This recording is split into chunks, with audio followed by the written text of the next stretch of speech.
during a child's first years of life, parents are the ones in charge of their little brains much of the time. How much of their academic success starts at home? And what is the right balance between, let's say, business, school, and then playing when you're 3 years old? I talked with Dr. Amy Susman-Stillman, who co-leads the Center for Early Education and Development at the University of Minnesota. You know, when we look at education, schools are certainly important. Teachers, obviously, they are integral.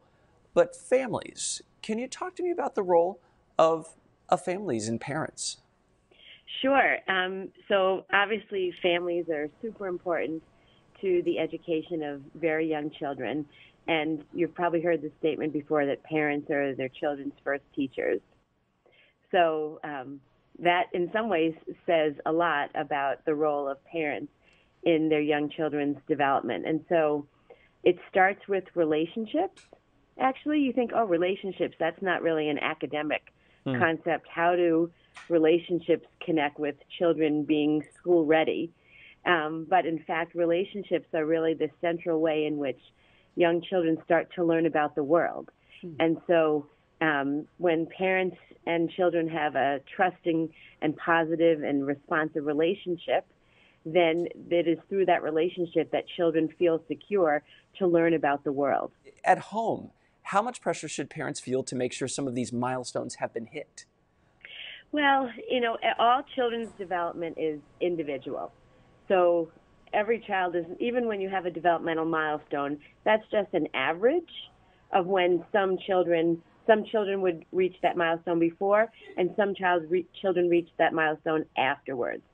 So milestones are not absolutes, more they're sort of guideposts for you to see what might you expect your child to be doing around this age. I wonder, aside from a warm relationship with parent and child at home, are there any other factors that you think can really help them find academic success either in pre-K or later on? There are ways in which we can actually help children learn, and that are in addition to warmth. So, for example, supporting a child emergent curriculum, following children's interests, providing them with certain learning opportunities that are actually reflective of, for example, some STEM concepts, water play, for example, sand play, taking out lots of different measuring cups and things, washing a pumpkin in the sink.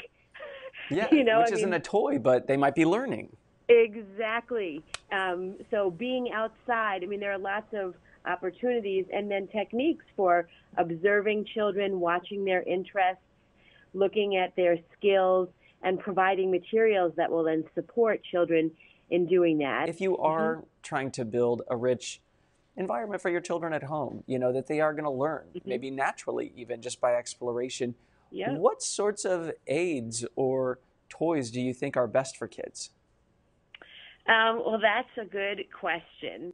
I think, I guess my personal bias is for things where the child can have an action, or where they're hands-on. So ones where the child is just being fed information will be less effective ultimately than ones in which the child can actually have an action, where they can experiment, where they can try things out.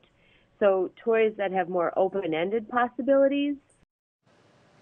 I thought that was fascinating that it said, you know, don't give them a list of instructions, let them play with it. Their mind will explore and find more things than we could ever think to tell them to do.